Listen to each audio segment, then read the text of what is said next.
నమస్తే. రాష్ట్రంలోని ఇంజనీరింగ్ కళాశాలలు మరియు వృత్తి విద్యా కోర్సులు అందిస్తున్నటువంటి కళాశాలల ఫీజుల పెంపుపైన రాష్ట్ర ప్రభుత్వం ఒక ప్రత్యేకమైనటువంటి కమిటీని నిర్ణయించింది. 10 మంది సభ్యులతో ఆ కమిటీని నియామకం చేపట్టింది. టీఏఎఫ్ఆర్సి అనేది ఒక కమిటీ. ఆ కమిటీకి అనుగుణంగా ఫీజుల నిర్ణయం జరగాలి. అంటే టీఏఎఫ్ఆర్సి మీద నమ్మకం లేకపోవడంతో ఈరోజు ప్రత్యేక కమిటీని నియమించారన్నట్టుగా స్పష్టంగా మనకు కనపడుతుంది.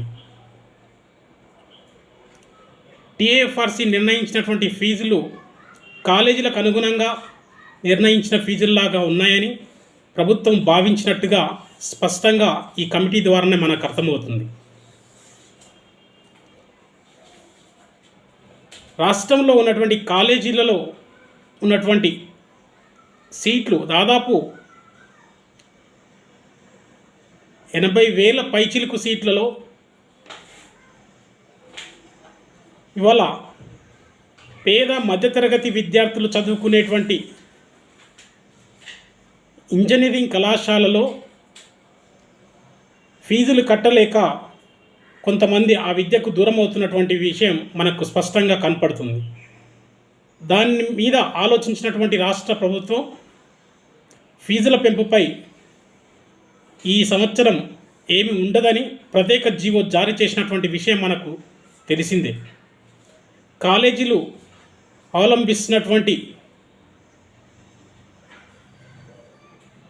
ప్రవర్తన, వారు కల్పిస్తున్నటువంటి వసతులు, వారు అధ్యాపకులకు ఇస్తున్నటువంటి వేతన జీతాలు ఇస్తున్నారా లేదా, వీటన్నిటిని పరిశీలించి ప్రభుత్వం ఒక నిర్ణయం తీసుకునే అవకాశం ఉందని ఫీజుల కమిటీ డిసిజన్ తీసుకునే అవకాశం ఉందని స్పష్టంగా మనకు కనపడుతుంది. ప్రత్యేకంగా ఆ కమిటీ కూడా మేము త్వరలోనే లెటర్ రాస్తాం. ఆ కమిటీ తీసుకోవాల్సిన నిర్ణయం ఏంటంటే, కళాశాలలో అధిక ఫీజులు పెంచుతున్నారు అంటే ఆ కళాశాలలో పనిచేస్తున్నటువంటి అధ్యాపకులకు 7వ వేతన జీతాలు అమలు చేస్తున్నారా అన్న విషయం పైన పరిశీలన చేయాలని చెప్పేసి, ఆ కళాశాలలో కనీస వేతనాలు చెల్లిస్తున్నారా లేదా పరిశీలన చేయాల్సినటువంటి అవసరం ఉంది. దాదాపు కళాశాలలో 80% కళాశాలలో 7వ వేతనం అమలు కావడం లేదు. తాత్కాలిక జీతాలు ఇచ్చి చేతులు దులుపుకొని ఈరోజు 7వ వేతనం అమలు చేస్తున్నామని అఫిడవిట్ రూపంలో టీఏఎఫ్ఆర్సికి, ఉన్నత విద్యాశాఖకి, జేఎన్టీహెచ్కి, ఏఐసిటికి, ఉస్మానియా యూనివర్సిటీకి సబ్మిట్ చేసినటువంటి వ్యవహారం పైన మేము గత కొన్ని రోజుల నుంచి మాట్లాడుతూనే ఉన్నాం. ఫామ్ 16లో, ఫామ్ 26ASలో పొందుపరిచిన విధానాలన్నీ కూడా పూర్తిగా చట్టవిరుద్ధంగా, తప్పుల తడకగా ఉన్నాయని చెప్పేసి స్పష్టంగా మేము కొన్ని రోజుల నుంచి తెలియజేస్తూనే ఉన్నాం.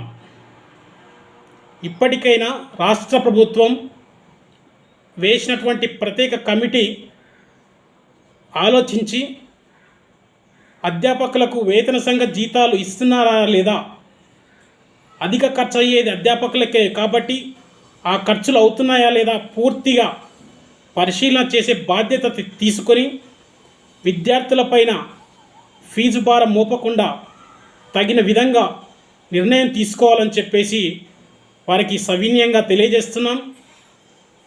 ఏది ఏమైనా రాష్ట్ర ప్రభుత్వం అటు విద్యార్థుల దృష్ట్యా ఇటు అధ్యాపకుల దృష్ట్యా ఖచ్చితంగా ఆలోచిస్తుందని మేము నమ్మకంతో ఉన్నాం. ప్రభుత్వం పేద మధ్యతరగతి విద్యార్థుల పట్ల, పేద మధ్యతరగతి ఉద్యోగుల పట్ల పునఃపరిశీలించి సరైన నిర్ణయం తీసుకుంటుందని ఆశిస్తున్నాం.